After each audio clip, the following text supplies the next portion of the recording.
Lahat.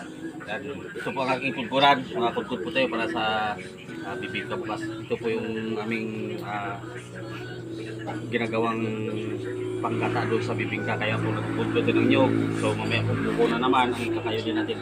Standard po tayo ito. Ito po ang kulkuran na ito. Kasama po nitong gilingan ng bigas. Bali binili ko po ito ng 14,000. Kasama na po ang kulkuran sa gilingan ng bigas. Dalawa po ang kanyang panbelt. Dalawa rin po yung puli. So pag kailangan ko ng magkudkod ng nyog, ito po ang gagamitin ko, yung puli na to. Pag sa gilingan naman po ng bigas, ito naman po ang isa. So yan po, magkudkod na po tayo.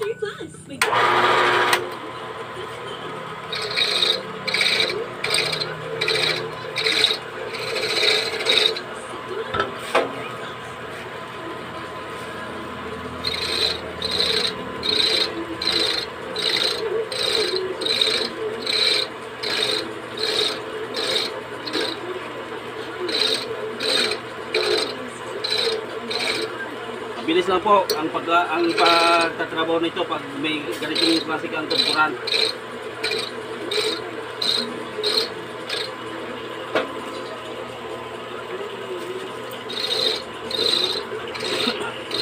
Medyo may kamahalan lang po, nasa 14K.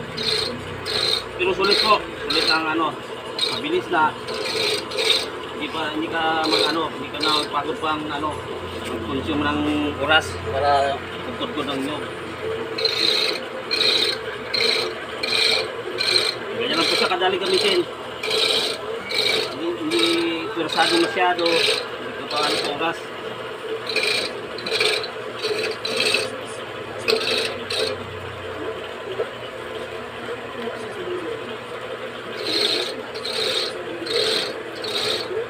Ganyan lang po siya kadali.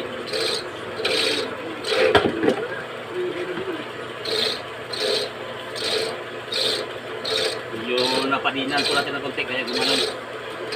Yan. Yan lang. Ganyan lang po sa kabilis.